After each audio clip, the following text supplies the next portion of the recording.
is a Canadian environmental scientist, author, and activist who you may recognize from the CBC hit series, The Nature of Things.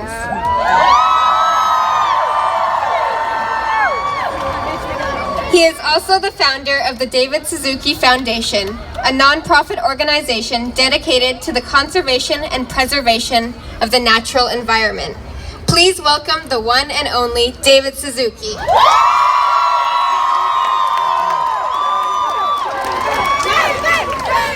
Thank you. Thank you. I'd like to begin by recognizing that we are on the traditional unceded territory of the Coast Salish people, the Musqueam, the Squamish, and the Tsleil-Waututh. And I thank you for caring for these lands and waters for thousands of years. It has been Indigenous people here and around the world who have taught me all about our responsibility to care for nature so she can continue to be so abundant and generous for us. We all have to thank you for holding on to your values and culture and to be willing to share your knowledge with us. And thank you,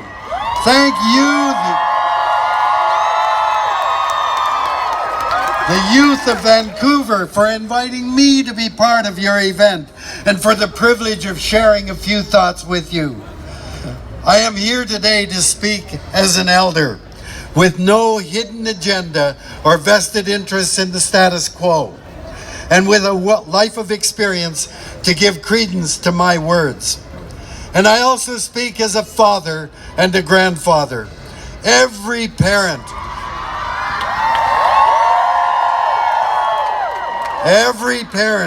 hopes to leave their children better off than he or she was growing up. But my generation and the boomers that followed were too busy celebrating the recovery from the Great Depression of the 1930s and then victory in World War II, and tried to keep the good times going through consumerism and economic growth. We didn't think about responsibility or long-term consequences of the way we were living. We just partied as if there was no tomorrow. Well, tomorrow is here.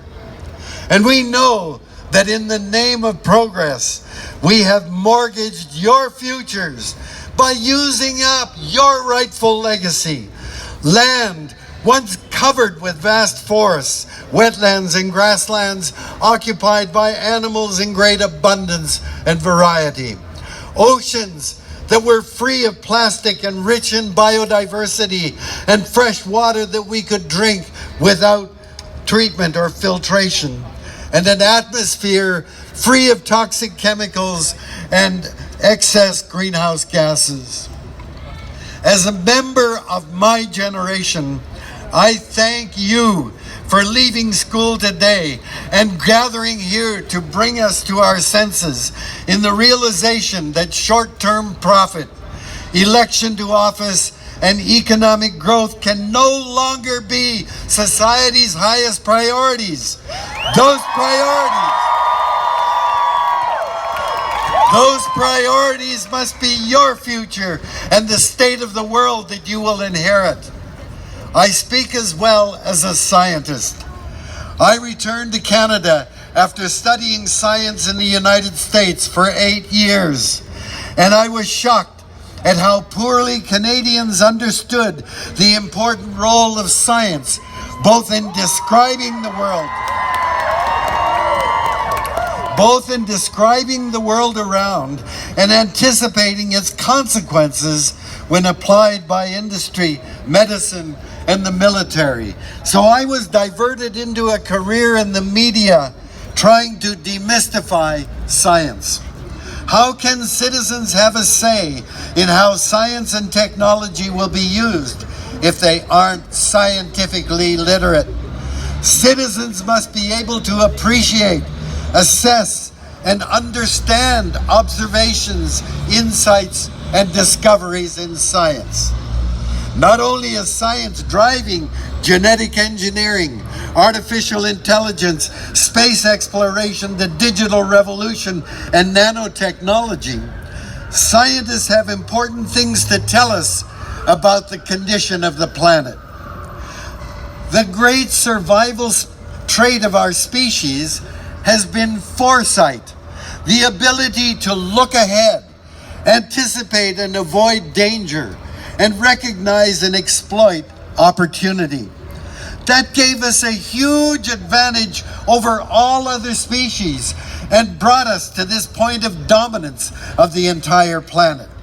Now we have all of the increased ability to look ahead that scientists and supercomputers provide. And for over half a century, some of the leading scientists of the world have been warning us that we are on a dangerous path. Like you. In 1992, a remarkable document called World Scientists' Warning to Humanity was signed by top scientists from 71 countries and included more than half of all Nobel Prize winners. Here's how it began. Human beings and the natural world are on a collision course. Human activities inflict harsh and often irreversible damage on the environment and on critical resources. If not checked, many of our current practices put at serious risk the future we wish for human society and the plant and animal kingdoms, and may so alter the living world that it will be unable to sustain life in the manner that we know. Fundamental changes are urgent if we are to avoid the collision our present course will bring about. The document then lists the areas of collision: the atmosphere, water resources, oceans, soils, forests, species extinction, and population. And then the warning becomes even more urgent. No more than one or a few decades remain before the chance to avert the threats we now confront will be lost, and the prospects for humanity immeasurably diminished. A great change in our stewardship of the earth and life on it is required if vast human misery is to be avoided, and our global home on this planet is not to be irretrievably mutilated. It then proposed the 5 most important necessary things to do immediately. Stop environmentally damaging practices in order to protect the integrity of Earth's systems. Manage the use of resources more effectively. Stabilize human population. Eliminate poverty. Ensure sexual equality and guarantee women control over their own reproductive decisions.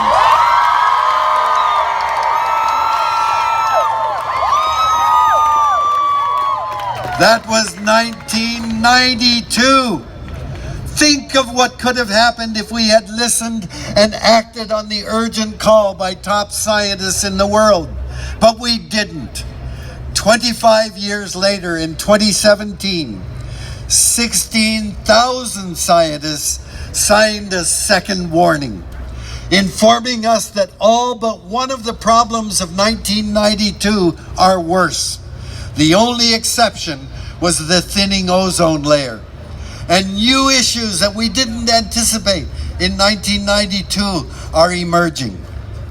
You have heard the message, and you are here to tell adults to pay attention to what we've been told. Why are we no longer acting in our own self-interest by taking foresight seriously?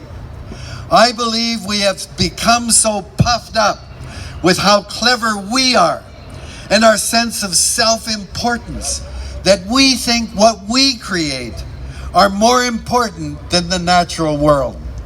We draw lines around property, around cities, around provinces and countries, and we try to manage nature through those boundaries. We fight and kill to protect those borders. Now, I wouldn't mind it a bit if Albertans were to dig up and burn every bit of tar sands oil and store a toxic brew in huge tailings ponds, so long as the greenhouse gases and everything else that results stays in Alberta.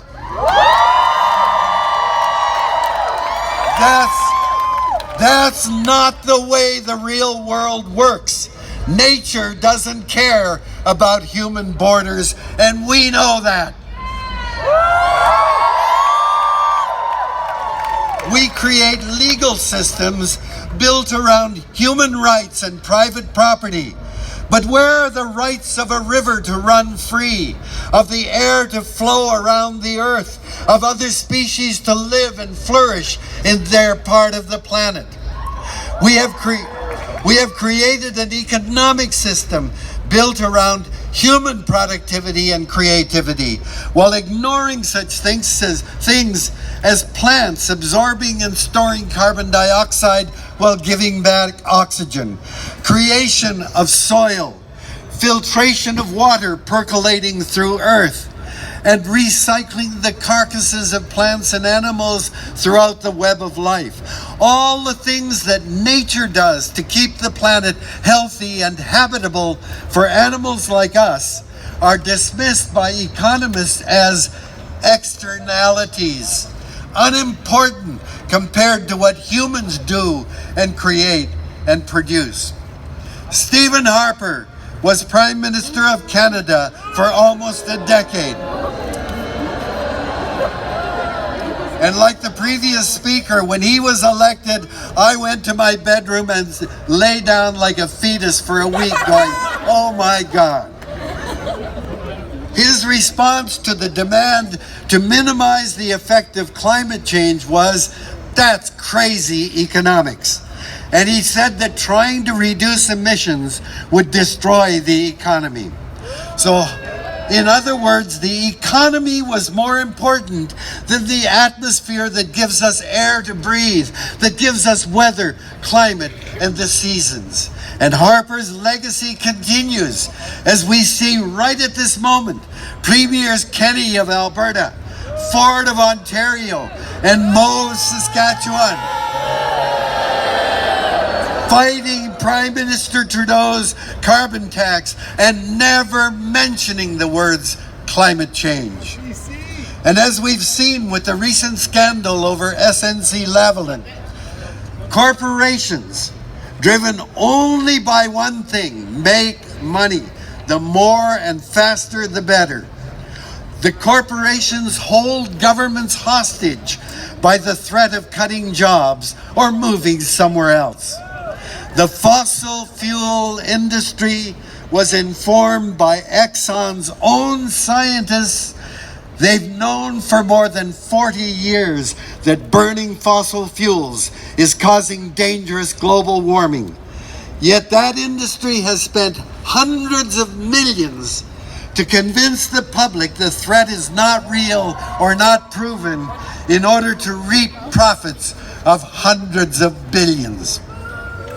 In a democracy, civil society is supposed to elect people to act on our behalf and lead us into a brighter future. But the trouble with politicians is politics.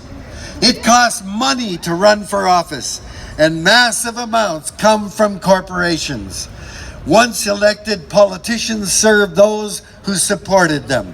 So the corporate agenda becomes the government's priority. And once elected, every politician's most urgent goal is re-election. But the warming of Earth, acidification of oceans, melting of ice sheets and species extinctions, while explosively rapid in geological terms, are too slow in election cycles to take precedence over housing, jobs, GDP, and corporate profit. And so the changing state of the world and the diminishing prospects for your future give way to the next election, party unity, corporate needs, and the economy. Greta Thunberg and you here today, and the millions of young people around the world are calling out our so-called leaders and you are ignoring the patronizing reassurances and taking what scientists say seriously.